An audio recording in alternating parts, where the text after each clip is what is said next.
अभी तक हमने देखा आवाज़ सारणी को शॉर्ट में देखा कि कैसे मतलब कि कितने बार प्रयास किया गया, कैसे कैसे बनाया गया।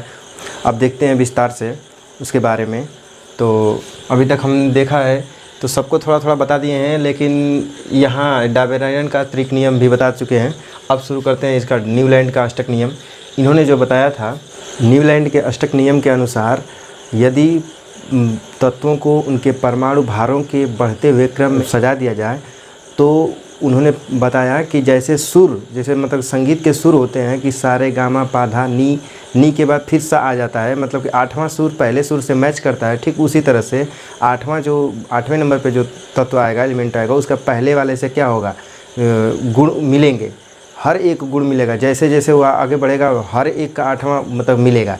ठीक उसी तरह से तो उसको अभी देखते हैं हम लोग। न्यूलैंड द्वारा दी गई ये आवाज़ सारणी है। इसमें क्या है कि उन्होंने जैसे बताया था कि जिस तरह से ये संगीत के जो सुर हैं, ये जो है ये संगीत के सुर सारे गा मा पा धा नी के बाद फिर सा आ रहा है। ठीक उसी तरह से बताए थे कि जैसे जैसे परमाणु भार के बढ़ते हुए क्रम में अगर हम सजा देते हैं तत्वों को, तो उसके बाद हर एक 8वां तत्व क्या करेगा, उसी का गुण का क्या करेगा, पुनरावृत्ति होगी। जैसे मान लीजिए जो हाइड्रोजन है तो फिर उसके बाद ये यहाँ से गया, फिर उसके बाद यहाँ तक आया, और ऑक्सीजन के बाद जो आ रहा है फ्लोरीन, उसका गुण किसके बराबर है, हाइड्रोजन के तरह है। उसी तरह से यहाँ पे लिथियम का गुण किससे मिलता जुलता है, सोडियम से। बेरिलियम का किससे मिलता जुलता है, मैग्नीशियम से।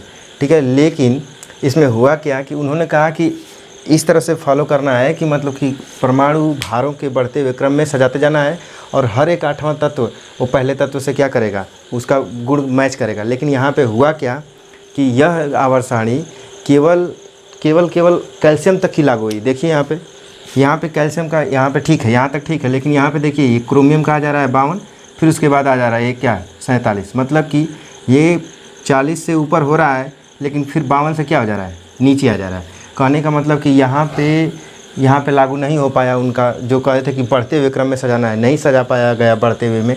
फिर आगे जा कर के यहाँ पे आए तो यहाँ पे इसके साथ जो हाइड्रोजन है, देखिए हाइड्रोजन, फ्लोरीन, क्लोरीन, ये सब हाइड्रोजन तत्व हैं, लेकिन उसी में कोबाल्ट और निकिल को रख दिया गया, जबकि इसका गुण और इसका गुण डिफरेंट है। फिर उसी तरह से यहाँ पर निकिल के साथ फास्फोरस रखा गया, इसका तो सही है, लेकिन मैग्नीज के साथ आर्सेनिक को रख दिया गया, जबकि इनका अलग गुण है और इनका अलग गुण है। इस वजह से ये इसमें डिफरेंट पाया गया, ये पीरियोडिक टेबल सही नहीं हुआ। ये दोष है इसमें। और ये सबसे बड़ा तो दोष ये है कि ये हल्के तत्व मतलब कैल्शियम तक ही सही हो पाया, कैल्शियम के बाद आने पर इधर उधर होने लगा। इस वजह से ये ज़्यादा मतलब कि इफ़ेक्टिव नहीं हुआ। और ये जो है ये तो कोबाल्ट और निकिल के साथ तो दोनों को एक ही जगह रख दिया गया, ये सही नहीं हो पाया। फिर उसके बाद उस समय क्या हुआ कि उस समय जितना ज्ञात तत्व थे, उस समय लगभग में 56 ज्ञात तत्व थे, मतलब कि जानकारी में नॉन एलिमेंट जो थे वो 56 थे।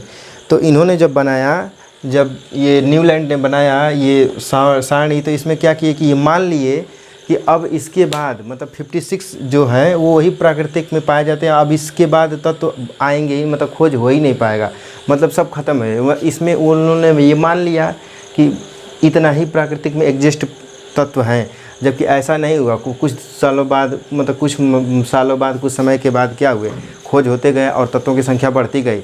उसमें क्या हुआ कि इसमें न ही मतलब कि कोई खाली स्थान रखा कि आगे तत्व आएंगे तो वहाँ पे कौन सा फिट होगा, कौन सा मतलब उन लोग के लिए स्थान नहीं दिए, और ये हल्के तत्वों तक ही लागू हुआ। फिर इसमें अलग अलग गुणों वालों को एक जगह रख दिया गया। ये सब क्या है, इसके दोष हैं। पहले तो कैल्शियम तक अच्छा चलता रहा, लेकिन कुछ समय बाद ये क्या हुआ, मतलब कि कुछ में डिफरेंस आ गया। इस वजह से ये क्या हुआ, हटा दिया गया। अब उस समय अक्रिय गैसों की खोज नहीं हुई थी, तो वो तो अलग बात है कि मान लीजिए अक्रिय गैस खोज नहीं हुई थी तो उसके लिए जगह ही नहीं दिया गया। तो ये सब ज़्यादा इनके क्या है, दोष हैं। अब आगे देखा जाएगा, आगे पढ़ा जाएगा। तो अब पढ़ा जाएगा मेंडेलीव की मूल आवाज़ सारणी।